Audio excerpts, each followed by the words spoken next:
I wanted to have a Dead by Daylight video in here. I had the Dead by Daylight video scripted and everything. But Dead by Daylight won't let me stream.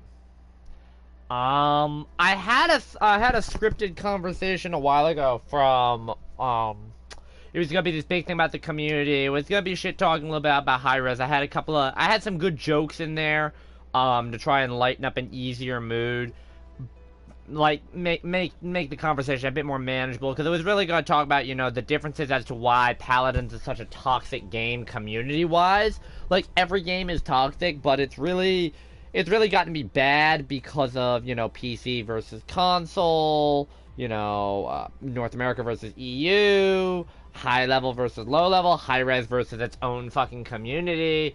There were a bunch of things I wanted to touch on, but I said to myself, it's not worth it. I'm probably gonna get banned for it again. And then I logged in, and I just thought to myself, why the fuck is everyone on rotation? I'm really pissed off, because of course, Jay Flair doesn't shut his fucking mouth with the PC videos as to this character, and you know, he's now gotten smart at least, and is saying that, you know, okay, PC, he's talking about PC exclusively, but I'm like looking at the rain day list, and the rain day, and, I didn't even watch the Rain Day video. I literally just fast forwarded like 40 some odd minutes into when he was done with his tier list. I didn't want to get. I'm not gonna sit there for 48 minutes and listen to you be wrong about this game.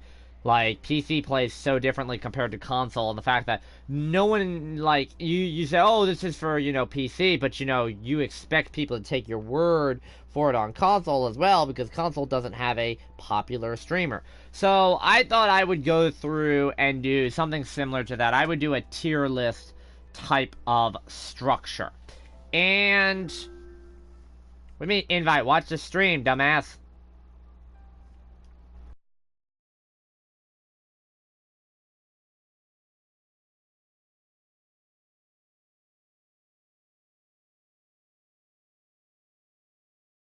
Exchange for this. Okay, finally we're back to this. So let's start with, I don't really do tier lists. I want to talk about categories. I want to talk about support, damage, flank, frontline. We're going to talk about that. Okay, we're not going to talk about who's better. And I'm glad to see that everybody finally admits that Koga, the most broken, overpowered character in the fucking game, is the number one. He's number one on the Rain Day list. He's higher than Makoa. Fuck you, Makoa. Fuck you.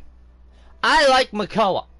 But Makoa can't even do enough to sway fucking Rain Day, his majestiness of Paladins, off of Koga. They shouldn't call him the Lost Hand. They should call him Broken as Fuck. That's the title I want for him. Okay? Broken as Fuck. So we're going to look at the damage champions first. We are not going to touch Amani. My personal thoughts on Amani are she is very strong. Her ice stance and her fire stance are both strong DPS options. They are hitting her fire stance, with an upcoming nerf, so we'll have to wait and see then. I generally don't like to review a character like that until after they've kind of balanced out and settled out. Her ice stance, basically what you need to know with Amani is this. Your ice stance is very quick. You can do a lot of damage quickly with it. Your fire stance is a little bit slower, but it hits a lot harder. And you have no mobility. I do not believe that you have any mobility. So we're going to leave her behind. Now, right now, in my personal opinion, the top damage in the game is... Oh, this is a hard one. No, it's not. Top damage in the game is Tyra.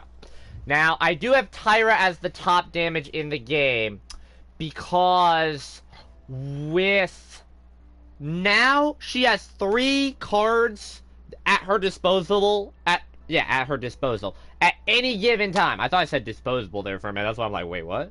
She has a card that lets her use used tampons as a weapon. Oh god. That would be awesome. Well, I guess you can kind of call Mercy Kill that. She's firing up used tampons.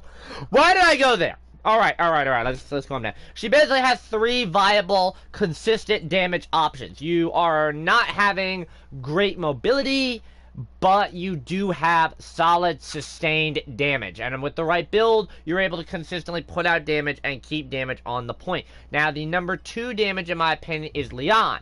I used to have Leon as number 1 and Tyra as number 2. Now, when they removed Death and Taxes, that was a big knock to her, but that wasn't anything bad. Alacrity and Eminence are still there.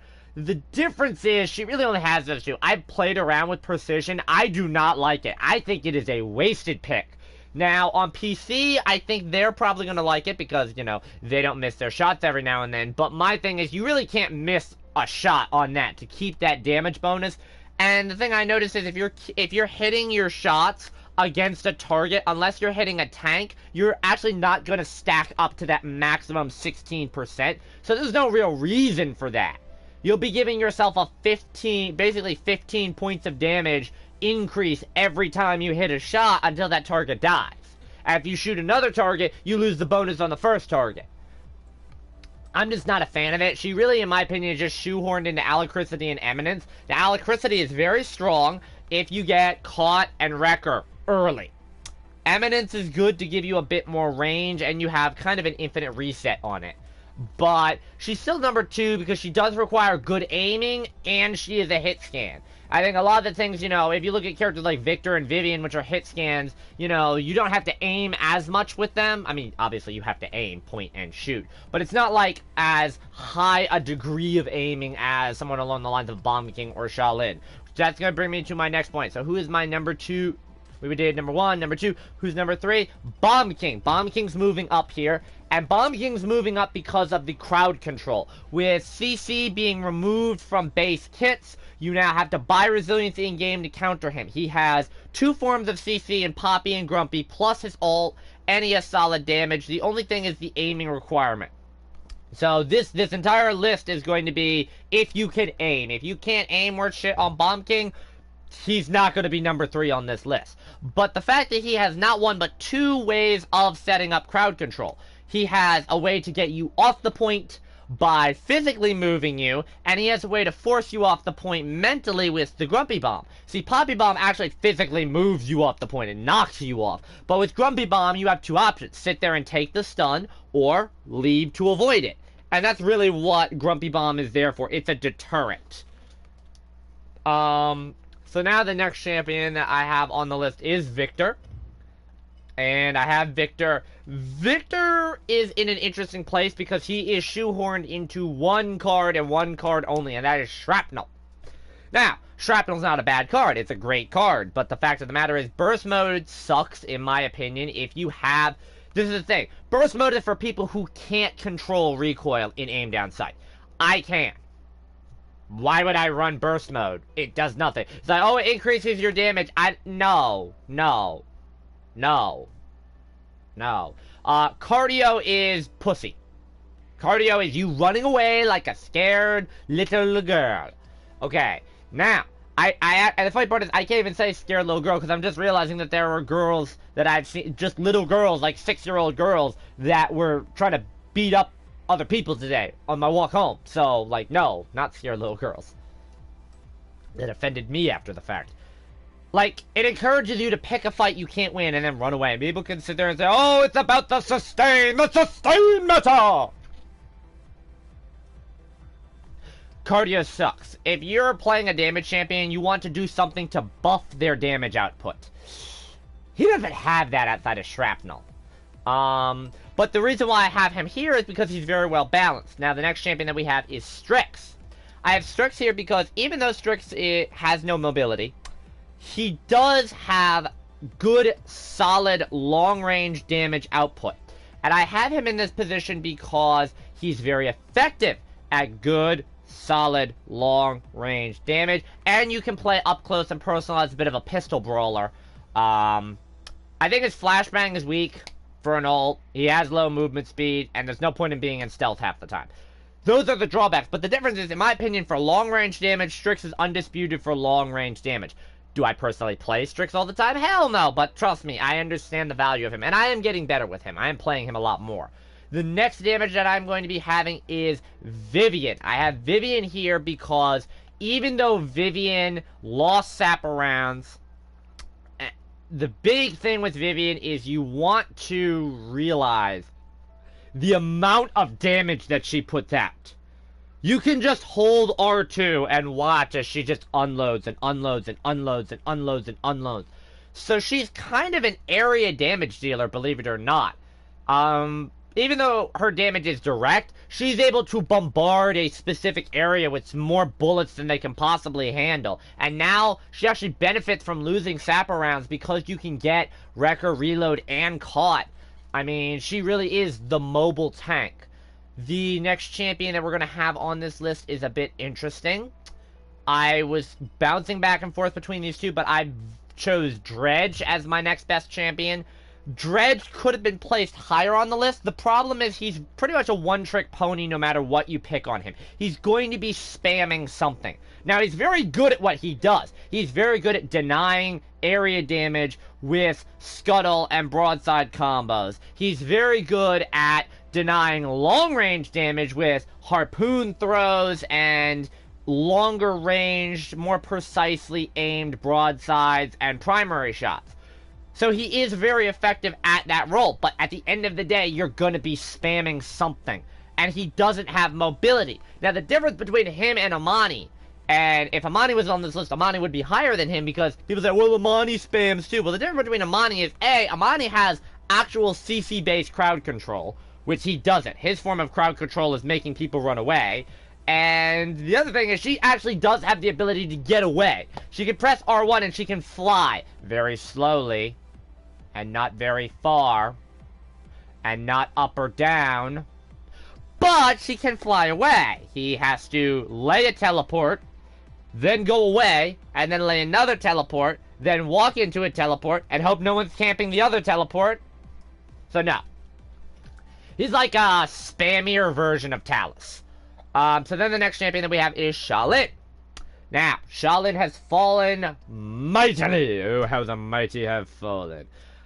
I have Shaolin here just because of the fact there's no reason to pick Desert Shadow. Recurve is kind of... If you have to pick a second card on him, I mean, Recurve is that card. They really want... Hi-Res really want you to play Recurve! Come on, console players! Why aren't you playing Recurve? Come on! Everyone on PC does it! You're doing it wrong! Yeah, that's how I feel about that card, and that's why it pisses me off. Like, I don't want to pick Recurve. Recurve is stupid. Ooh, I draw the bow so much faster! No. Shut up. The big thing is Explosive Arrows is still powerful, and they actually did give him enough support in Planted to really... actually to make Planted viable. If you want to run a full Planted build, you can have Master Archer, 5 seconds off the cooldown. You can have Skewer, get another 5 seconds off the cooldown. Plus, you can run Bullseye at 3. There are actually good options if you want to spam Planted. The difference is it's why I have Cassie so low on the list once again is because there's a caveat to it. There's always a fucking caveat. And that's really the problem with him is that, again, he has a caveat to everything he does except Recurve. And even then, Recurve is just shit. I don't want a caveat, because it's shit. That being said, it is kind of fun to play around with Recurve and the one where there's no loss of movement speed when you're drawing your arrow, so you just run around the map constantly at full speed. You buy Nimble and you're chasing after a fucking maid faster than she can prowl. That's funny. But it's also memey. It's not competitive or it's not really serious. But he is a very solid long-range damage. Now, I have Kinessa very low on this list compared to a lot of other people. That is because I think she's completely outmatched by Strix.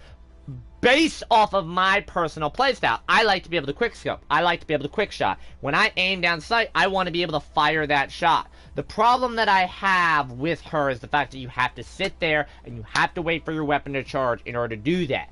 And you have to, like, panic fire your weapon if they're low health and they get away, because you want to kill them before they get out of your line of sight. Also, by her losing suppression, her oppressor mines are completely useless now. They are good for tick damage and nothing else. There is no reason why you want to use your oppressor mine. Now, I do have a build. I still have my build for it, where I can affect the enemy team, and I have double the range, but because your oppressor mines are not affected by Cauterize or Wrecker like Barracks turrets are, there is no reason for them. Basically, they fill a similar role to Vivian's Booby Trap, But the difference is Vivian's Booby Trap is better. It explodes, it deals 600 damage, and a big glowing notification that says, "Enemy here, kill them now!" This is a little, like, you have to pay attention to the little tendril of energy that's damaging them. It's basically good for tick damage for somebody that rounds a corner and thinks that they can safely just sit there and wait for their health to recover, and they die.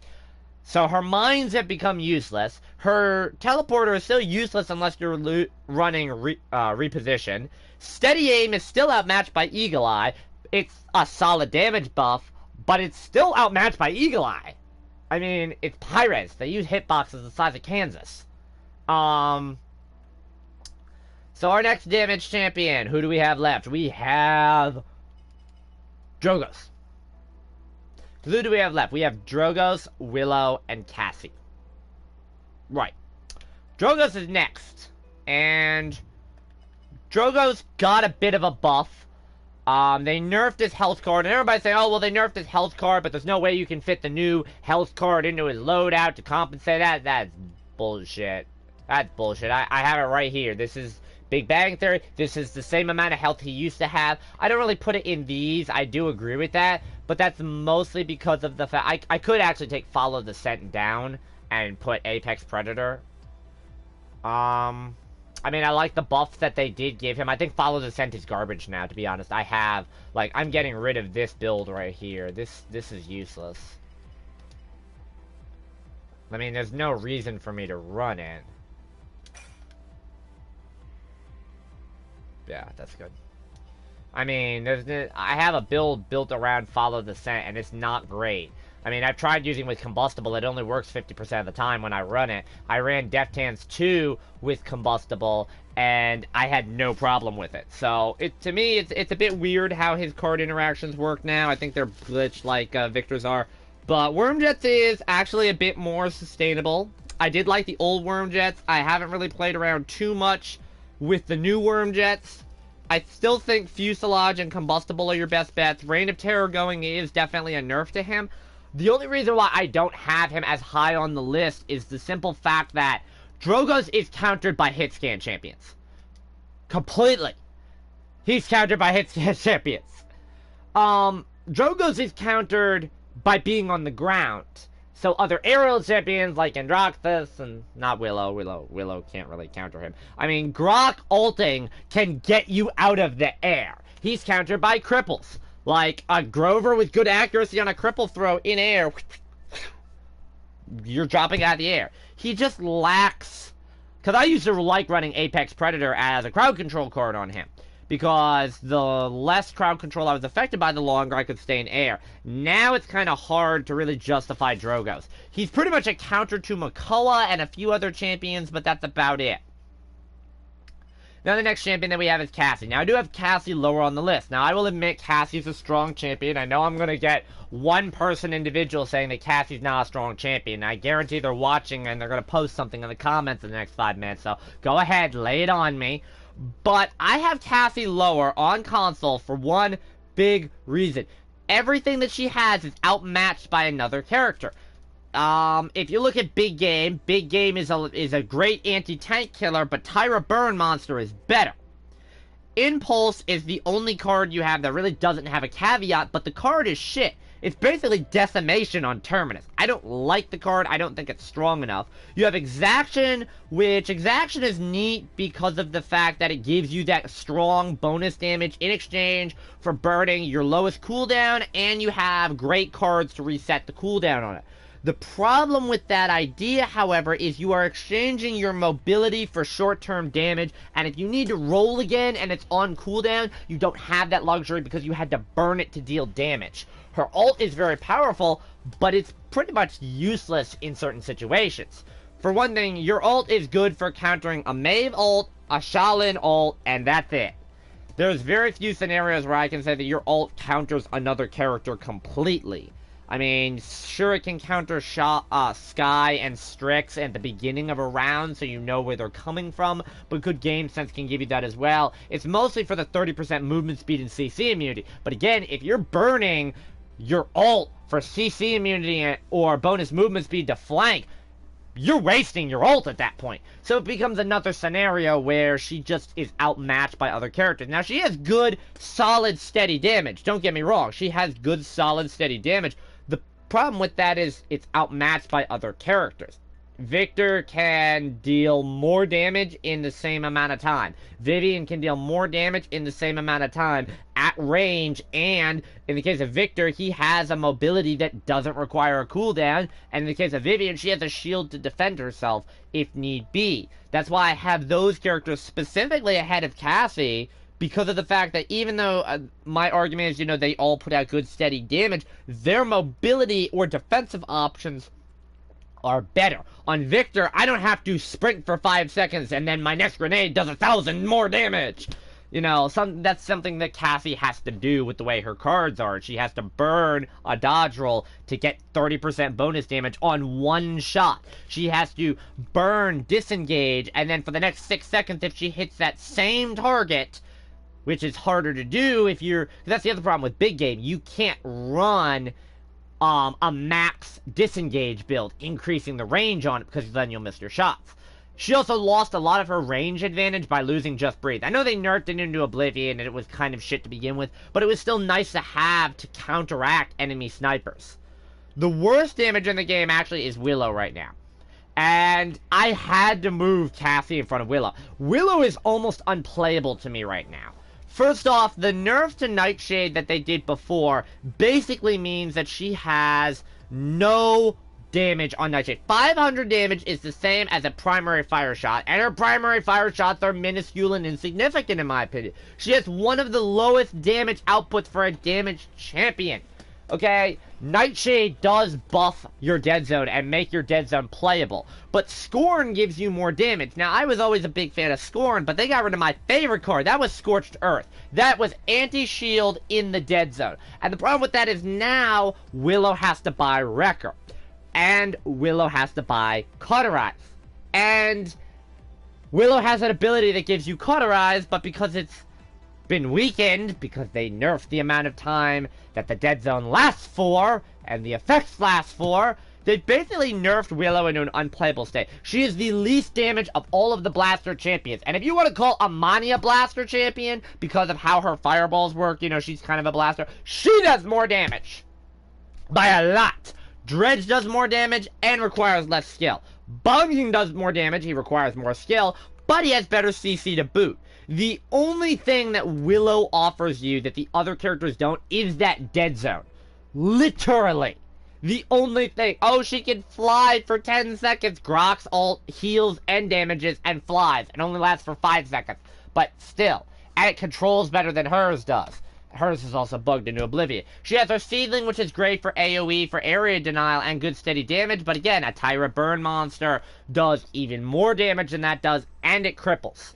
And if you're not running Scorn, your Seedling is slow as fuck. It's like a Dredge broadside. Which, if that's the case, why don't you run Dredge? You can defend yourself a lot better. You got a fucking harpoon to slow people down with so you can actually kill them. She's completely outmatched right now, and I think that's kind of sad. I'm going to try and speed up this video because I don't want to hit like a couple hours. So, I'm going to try and speed up. So, next class we're going to go for is Flank. Top flank in the game. Of course, it is the broken motherfucker known as Koga. Fuck Koga. Moving on. So, the second best flank champion in the game, if you actually want to play with any form of skill, is Xin.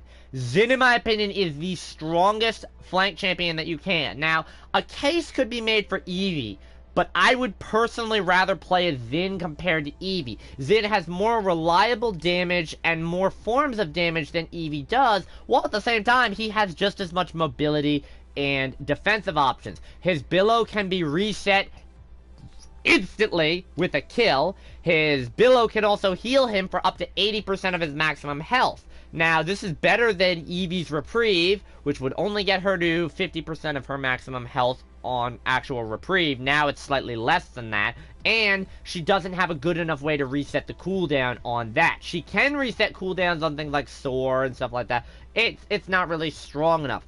Zin's counter stance is weak, but it is good for still blocking unblockable attacks, seemingly unblockable attacks, and for dealing a good amount of range damage rather than reloading. His world does offer him good mobility, and if you're smart, you can use his ult as a damage and a mobility option. He's the most well-rounded. He also has 3 solid options. I personally don't like Yomi. I think it's outmatched. I think there's no need for it. But Guillotine and Smolder are both very good. If you're running Smolder, you have a sustain option. If you're running Guillotine and Yomi, you have to work with your healer a bit more. I just think he's the most well-rounded. And he's an annoying as fuck character. That's a good flank. They're annoying as fuck. They get in the back line, they stay there. Yes, they do.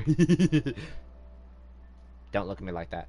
So, the next flank that we're going to be going to is Eevee. I am saying Eevee is a good champion. I hate Eevee. I hate this stupid teleporting bitch. And I'm only having her as high as I am because I respect what a cunt she is.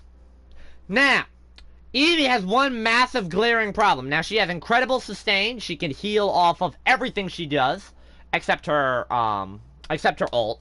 Her ult is strong, but it's a bit situational. It's not really that effective. You can run Snow Globe, if you want to spam it more often, but you have to run Morale Boost with it as well. Over the Moon, in my opinion, is still her best card because it gives her the ability to flank a character and then deal damage immediately. There is a caveat. It is a caveat-based card, but I like it better than Wormhole for the simple reason that Wormhole is, again, Cardio Victor. It encourages a style of play you should not be running, which is picking a fight that you can't win and having to run away. It's annoying as fuck to deal with. It's great if you're trying to, like, attack with it, but I don't see Eevees that attack with it all that often. They mostly use it as a way to heal themselves up or as a way to get a quick retreat. They, like, go out, they shoot once or twice, they don't care if they hit her or not, they draw fire, and then they run away. Now, the problem that Eevee has is that she has a very hard-to-hit projectile weapon. It's a blast weapon with a low blast radius, low ammo, long reload time, and it's her only form of damage. 5 strikes. You're out in pretty much every sport at that point. But I have to respect her mobility. She is the best character in the game, bar none, for flanking. She is the most annoying character in the game, bar none, for flanking. And she's not as broken as Koga. Because Koga has even better mobility, but he's broken as fuck, so we're not going to count him. I gave him his mention at the beginning. So then the next best flank champion in the game. As much as I would like to put Moji, realistically, I know Moji is not a better flank right now than Skye is. Now, Skye is easily countered by just simply buying there's a few items in game you buy and she's countered. But the problem with Skye is that Skye is able to have massive aerial denial on her bomb. She is able to destroy tanks with Debilitate. She has infinite ammo, builds, she can heal now. Preparation's her only card, and you're kind of shoehorned into Debilitate if you want damage, Smoke and Dagger if you want to heal or do something besides damage, and Preparation if you're a fucking noob or you're throwing. Smokescreen is kind of useless in my opinion. It basically is a second version of Stealth. Unless you're using Smoke and Dagger, it is a second version of Stealth, and that is it. Your stealth is also very weak, as I've said before. If you're going to play Skye, you need to learn to play around her without having her invisibility up all the time. I do have her here because she does put out so much damage. She's not a great flank. She's a great tank. She's just so good at destroying tanks and being that tank. Now I have to put Moji. I can't afford to put Moji any lower than this. I'm sorry. Moji's just the bomb. Moji has one of the highest DPS thresholds in the game. She deals area damage that has to be countered with direct damage. She's able to constantly stack damage. She does have a healing ability. It's shit.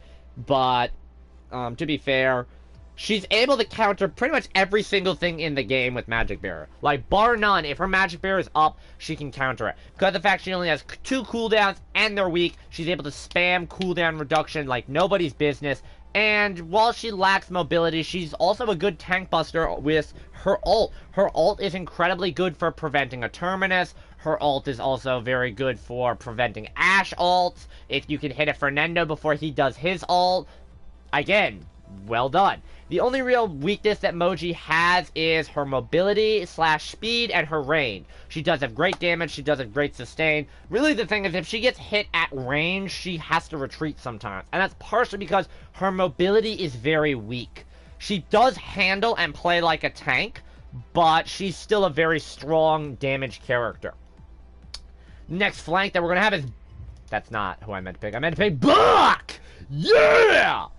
Buck is another annoying character to deal with. He has very strong damage. He can burst you down quickly with Ensnare. He has good sustain options on Bulk Up. They got rid of Bucking Madness, which I didn't really care about. And Bounce House is kind of useless now. When it knocked people away at an angle, it was a lot stronger. I don't know why I'm doing this motion. It's kind of creeping me out now looking at the camera. But I'm not going to stop. Doing it... fuck, I fucked myself up now. Bounce House Buck is useless because of the fact it's not really good for knocking people off the map anymore, which is what Bounce House was good for.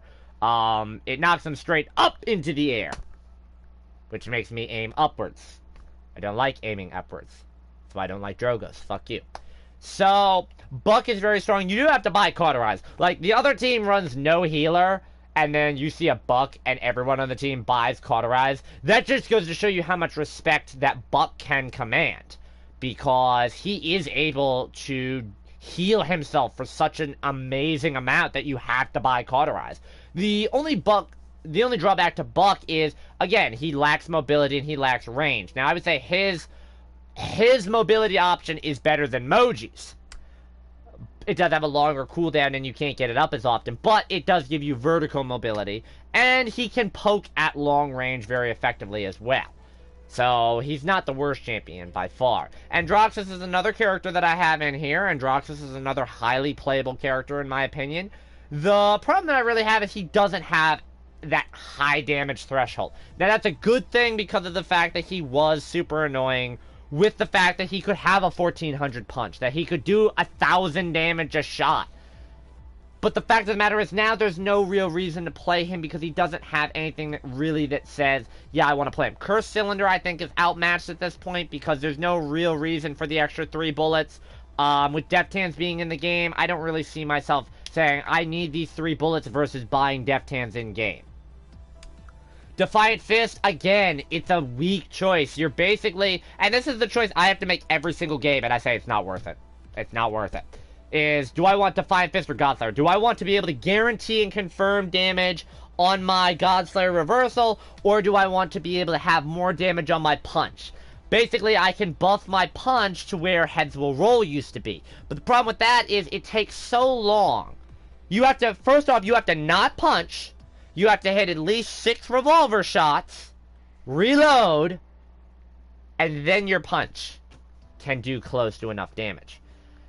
With him lacking that burst, he becomes a much more mobile flanker. And that was not a role Androxus really filled. He only has one form of mobility in his Nether Step, so there's no real reason for Androxus to be considered a flank. He's very similar to Buck or Emoji. They only have one form of mobility, and they're much more damage-oriented. Buck has more sustain, Emoji has more damage, well, Androxus has more damage. Now, Godslayer is still a good counter to a lot of other enemy abilities, and it's very solid on damage, but it's just not the same as a mobility tool, as an asset to his mobility. And that's why I have him dropped on the list. I had Talus below Androxus. Now, I had Talus, even though Talus is, again, a very annoying character. Why do I have Talus below Androxus if I personally think Talus is more annoying and more stronger? He lacks mobility. Bad. Androxus can claim he has a mobility tool. Talus can't. Talus has a recall ability. Talus lays a teleport that can get camped unless you're running Faustian Bargain. If you're running Faustian Bargain, you have no damage. You can run nothing personal if you want to actually be a flank and go after low health targets, but you have no damage. The only reason why you run nothing personal is because your ultimate charges increase, which you can actually get that by killing an enemy with your punch. And if you want to kill an enemy with your punch, you can do that with that thing called inner strength where it resets it. Now they did nerf his damage, his sustain, his damage reduction, and that definitely does hurt his viability a bit more.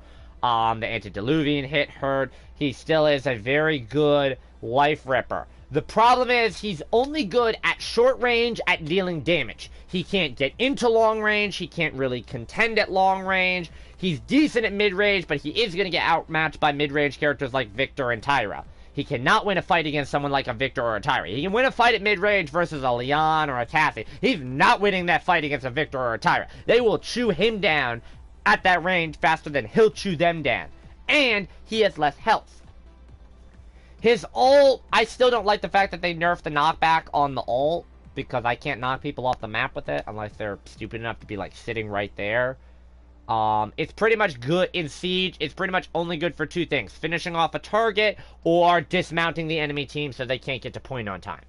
That's about it. His overcharge is great for damage. His blitzer upper is great for damage. If they fix the bugs on it, it won't be as powerful, just like Terminus. So he's a solid damage character, but I think he's not a flanker. He's not a strong mobility-based character. The other flank champions that we have left to mention, well, that would be Maeve and Lex. Lex is the stronger of the flank champions, in my opinion. He does have very good damage abilities. The problem is he doesn't really have great sustain. His best cards for sustain are Lifesteal against your Retribution target and killing your Retribution target. The problem with that is both of those playstyles make you isolate and go after one target. And in a Siege game, if the enemy team decides to run two tanks and you keep re-rolling your Discovery target and it keeps giving you the tanks, you're kind of screwed if you don't pick Discovery. Now, Death Hastens is a solid pick in all situations, but the problem with Death Hastens is that it only works until that 65% health threshold is met, and then it's weak. You have Heroism, which is great for sustain and for mobility. It gives you great tank Lex potential. I think a lot of people underestimate it and undervalue it compared to the other two. The difference is you have no damage, and Lex is a champion that needs some type of a damage buff. That's why Discovery and Death Hastens are great cards, because they buff his damage. His ult got nerfed into oblivion. I've got one kill with his ult, and I've played like 6 or 7 games. Like TDM games where I'm running ult spam. The fact of the matter is I have one kill on it because it is just so hard to hit now. I don't understand why. It's like that slowing effect. I missed that slowing effect just because it gave me something if I shot a character that was above 65% health. I still think his ult is weak, but his combination of mobility and damage is very good and consistent. I have Maeve at the bottom, and this is controversial because, you know, all the Maeves I go up against are these high-level, overpowered Maeve-type characters. But the thing is, Maeve only has one form of damage. That's her daggers. Here's why. If you're running Cat Burglar, you're going to be using your Pounce for mobility, you're going to use your Prowl as a setup for your daggers to do more damage. And then 9 lives will reset. If you run Street Justice, you're going to be using Prowl as a mobility option, daggers to deal damage, and Pounce as a finisher. So you're not using Pounce to deal damage, you're using it to get kills, which is what your daggers are for, I thought. If you're using Rogue Gambit, now you're going to be using Prowl as a mobility, Pounce as a mobility, and your daggers to both reset your mobility and get killed and deal damage. I get that was the third thing, but I don't care. She has no damage anymore outside of her daggers. And no, the 10% bonus, the fucking 40 extra damage that Rogue's Gambit give you on your Pounce is not a damage buff. It's 40 fucking damage. Oh, that's so much damage. God, you don't know what you're talking about. You're such a noob. No, Maeve is shit. I honestly think Maeve is shit. If you can aim with her, and you can aim, and all your daggers are headshots, and you can fucking clip through walls with your goddamn Street Justice, and you hack, great, good for you. Call out to Victoria. Yeah, trust me. Maeve can be good, but the problem is you're either really good with her because you're A, hacking, B, you've been playing her for 10 million years, and you don't like... There's no way you can actually forget how to play her. Or it's because you just got lucky. Maeve is the weakest flank in my opinion. The tank list is going to be actually quite quick.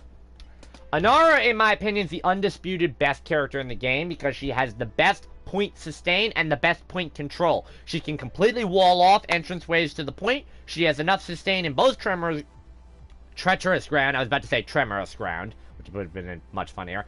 And Mother's Grace, and she can deal a ton of damage. She does lack mobility, and she's slow as fuck to go along with that, but she is very strong. The next best tank that I have on the list right now is still Khan.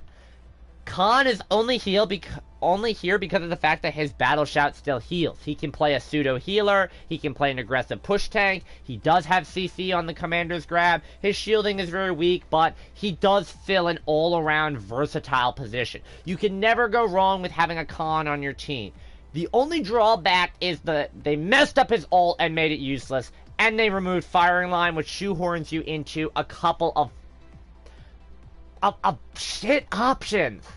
Leon's shield is countered by Wrecker. Storm of Bullets is not necessary in all situations, and Vortex Grab is entirely countered by Resilience. Nor is it strong. But he still is the most well-rounded tank. He just lost that edge because of losing firing line. Single-handedly losing firing line is what dropped him from 1 to 2. Now, I am able to actually make this claim. I am going to say that Makoa is 3. This is a big move, personally, from what I'm used to on him, but I do have Makoa at 3 because of the fact that Makoa is incredibly strong. With Davy Jones' Locker gone, there's one less thing people can throw on. Half Shell is garbage because of the fact that on Half Shell, you are planting your shield in place and saying, here's a big fucking deployable thing to kill quickly. Buy Wrecker, please. Whereas before, you know, you could actually, like, move around with your shield so it doesn't take as much damage from Wrecker. I don't know why I'm doing this again. He doesn't have great mobility, but his mobility is I think his mobility is a bit stronger right now. I don't know why I think his mobility is stronger now. I think it's because Davy Jones' Locker is gone, and you can play around with some movement speed cards in your loadout. Pluck and Leviathan are still your top 2 cards. He can be a great point tank, and he can be a great push tank. I think pretty much the problem that I have with Makoa, why he can't get higher, his ult is too hard to bring up. Yes, it is incredibly powerful. It's basically a Terminus ult, but instead of doing 4,000 damage in an area, you get to control it a little bit more. The real reason why I have his ult being so strong is because it's also equally counterable. You can counter with a Sky Debilitate, you can counter with a Drogo's ult, you can counter with a Dredge ult, you can counter with Sky Bomb, you can counter with all sorts of shit. So, his ult is not really that great. I have him moving slightly ahead of Terminus, and the only reason I have him moving ahead of Terminus is because they did put the cooldown on Terminus, and they did take away some of Terminus' strongest cards. In my opinion, Terminus was a stronger tank. For playing a point tank, he's a stronger tank than Makoa when he had built-in crowd control because his Power Siphon does not have a cooldown. Now, 1 second, I don't mind it. It is not a big jump by any means. The fact that he can basically absorb an unlimited amount of duration as long as he puts his hand in front of his face. But Terminus is also buggy and glitchy. Now, mind you, if Terminus was completely 100% fixed, no bugs, no glitches, he would be the number 2 champion over Khan. And I think that's why they won't fix the bugs and glitches on Terminus. If they fix the bugs and glitches on him, then they have to then balance him, and they're not going to do that. He's incredibly overpowered at close range. At long range, he is capable of being a strong champion. At mid-range, he can Shatterfall to get after you, and his Calamity Blasts are pretty accurate, and they do a decent amount if you have 4 to 5 charges. His ult is one of the best tank ults in the game because it basically denies the fact that you killed him. You killed him, and he comes back and kills you. So, Terminus is incredibly strong. The only reason right now that I have him below Makoa is simply the fact that he lost those crowd control cards, and they did take away Seething Rage, which was his best damage card. Makoa didn't lose Pluck, so Makoa is a longer range push tank, whereas Terminus is a closer range push tank. Although Terminus excels a little bit more on staying on point, Makoa is better at zoning, and Makoa is a bit more flexible, I would say, than Terminus is. Fernando is now falling down to 5, and this is a drop only because Makoa went from 5 to 3. The only reason I have Fernando falling is because Terminus was 3 and Fernando was 4, and I moved Makoa up ahead of Terminus, which means now Fernando drops down again. Now, I don't have Fernando dropping for any reason. Fernando is in the exact same place he was before. Don't listen to J-Flare. Fernando is still perfectly fine. I can show you top damage on Fernando against 4 other damages. So, no. Now, the next tank, now the problem is you have to go into your weaker tank selections. That is your Torvald, that is your Ruckus, Ashe, and Barrack. They are the weaker tanks. Now, in my opinion, the next best tank in the game is going to be Barrack. I have Barrack here because he got a health card finally. He leapfrogged over Ashe for the simple fucking reason that he got a health card. He did lose Hair Trigger, so he lost a lot of damage. Barrack is here because he has better sustain options than Ashe does, while still having as good of a shield that Ashe does. Ashe has more crowd control, whereas Barrack has slightly more consistent mobility and has slightly better sustain. That's really the only difference between the two of them. And they kind of evened out. Ashe isn't, by no means is she a weak champion. I personally have her lower on the list for the simple fact that she doesn't have a lot of sustain. She does have a 50% life rip card now, which is bravo on that. That's fantastic. But Ashe, in my opinion, is weak because of the fact that she doesn't deal enough damage. You can listen to people, oh, she's a backline bully, she's a backline. No. She's good at knocking people off of ledges, and she's good for defending the point with a big shield in front of her. That's about what she's good for. She's a big tank. She's a big body that can absorb damage, and she has good crowd control effects. She's a basic tank, in my opinion, and I just think all of the other tanks have better attributes. If she had slightly more sustain without a card like, without just that life rip card, because basically you get 200 health a hit. So you're getting 200 health a second. Barrack gets more health per second than that. He gets 500 health per second, basically. So, the next tank that I have is going to be Ruckus. And I have Ruckus because of the fact that he can actually tank, which Torvald can't do. Ruckus does have Flux Generator, which until the enemy team gets Cauterized 2 means that he actually does have a slightly stronger shield. And then you buy Wrecker and he has a basic shield. And then you buy Wrecker 2 and he has no shield. And then you buy Wrecker 3 and you fire 1 bullet and he dies. Ruckus is great at damage. He's a great aggressive aggro pusher. Yeah! And he has good range. But he lacks any form of defense whatsoever. He's not a frontline. He's a beefy damage dealer. Again, he's like Moji on steroids. That is Moji on steroids. Big, does lots of damage, low mobility, low defense. The only difference is Moji has sustain and defense but doesn't have range. He has range but no sustain and defense. You can counter him by crippling him, or by slowing him, or by buying Wrecker, and then by buying Cauterize, and then he's fucked. Yeah, pretty much. He is amazing on damage, and he can out DPS a lot of damage dealers in this game, but he doesn't have the defense. And likewise, Torvald is the worst tank in the game. Now, he's not the worst frontline in the game. That's Ruckus. Ruckus is actually the worst frontline. But I have Torvald here because Torvald is not a frontline. He's a support. If you think that Torvald is a fucking tank, you're wrong. He's a support. He's a support that you buy Wrecker to deal with. All Torvald is good for now is bubble shielding. And you have two choices. Do you want a 5-second bubble shield or do you want a 30% bonus bubble shield? Take your pick. It doesn't really matter at this point which one you pick. Direct current is useless, and because they removed the one card, alternating current, that let you actually play as a tank and sit on the point and use recharge to sit there and live through ults,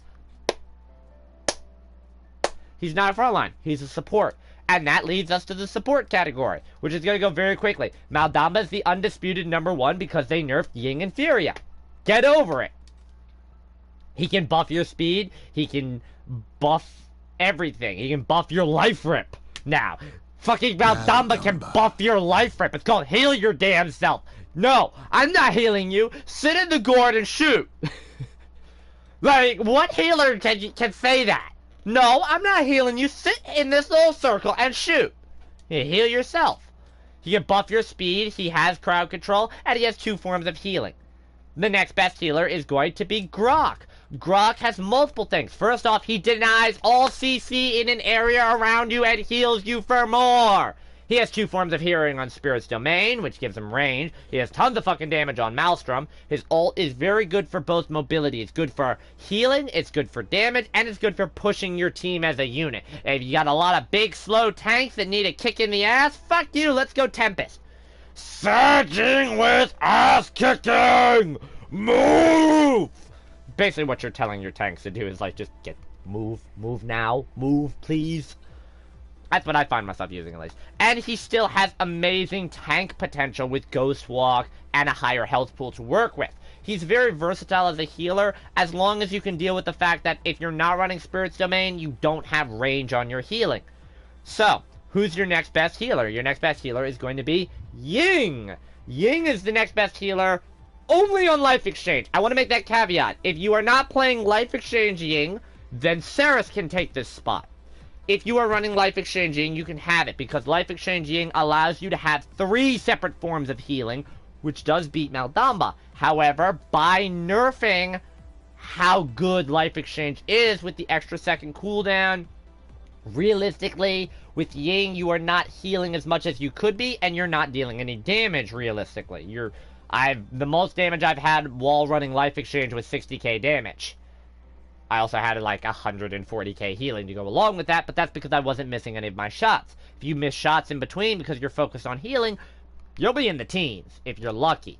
The other cards are damage-based cards. If you want to be able to use your Shatter not for heals but for damage, you're pretty much running Resonance. Focusing Lens is absolute garbage because it doesn't encourage any form of healing. There's no reason for you to even put out clones. You just sit there and snipe from the back like a healing version of Tanessa.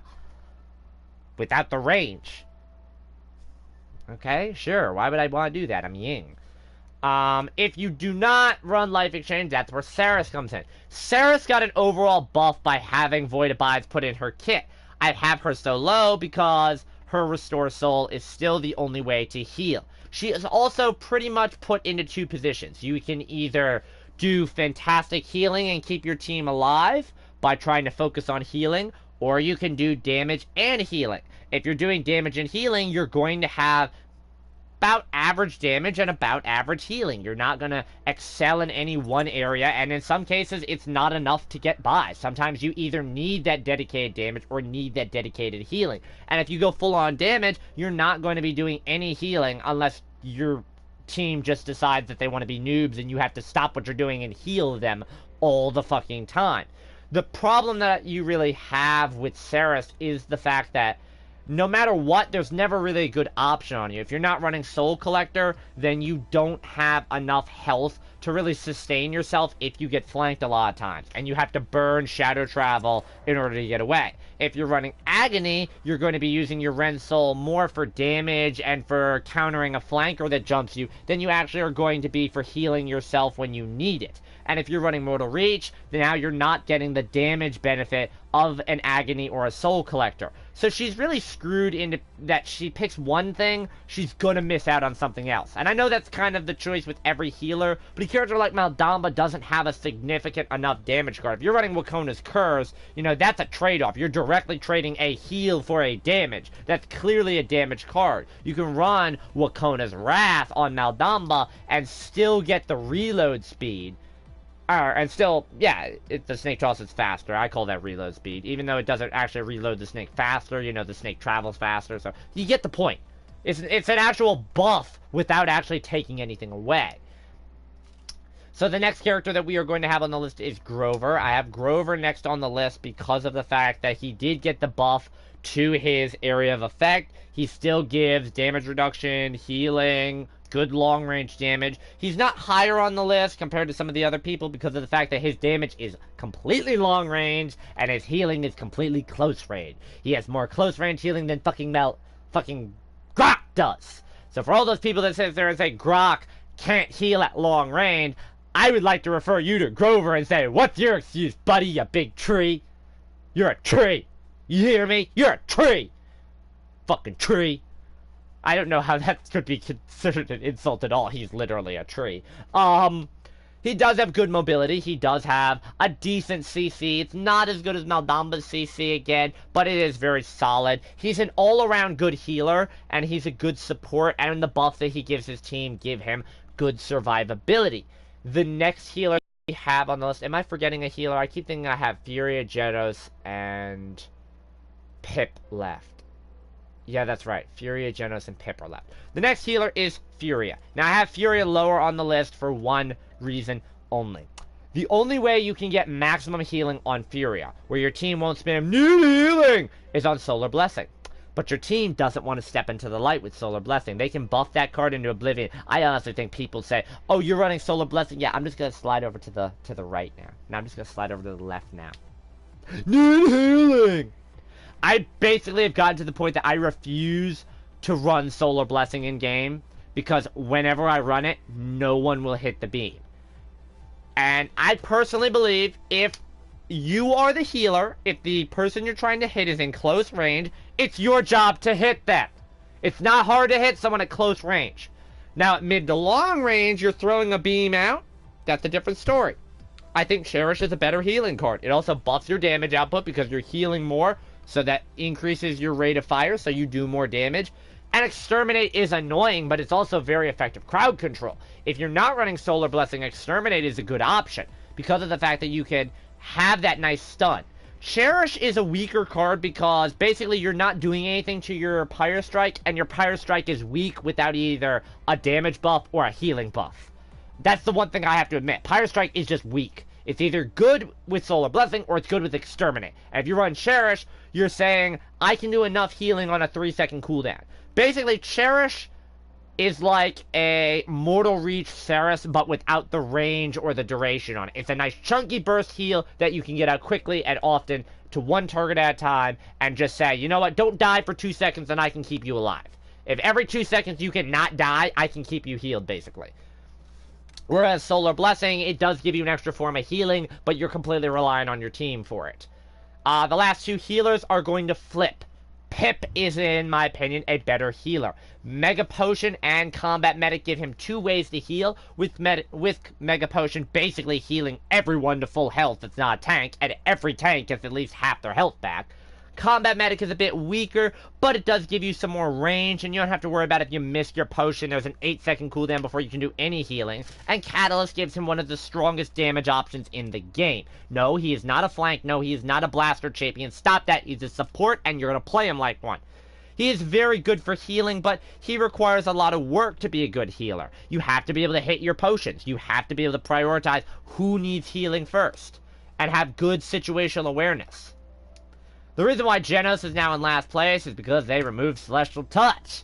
Which means you're going to play Luminary, or when a PC's playing Luminary, why aren't you playing Luminary, console? Ah! It's like Recurve on Shaolin. They want you to play Luminary, so they made it default and said, play Luminary! It's the healing card now! No, it's not. Genos doesn't have a healing card. Genos is basically a glorified flank. Binary Star, in my opinion, I don't like Binary Star. I mean, it's good tick damage. It can kill people quicker, but the power of Power Cosmium, where it negates flank power, and the power of Luminary, which buffs your team. The problem that I have with Luminary is, again, it encourages a bad style of play. Rather than healing the person that needs it the most, you're going to be putting the buff on your damage dealers instead, so they get the bonus. Okay, I'm bored now. I hope y'all enjoyed. I said I was going to keep it under an hour, and I'm at 58 minutes. So, yay me.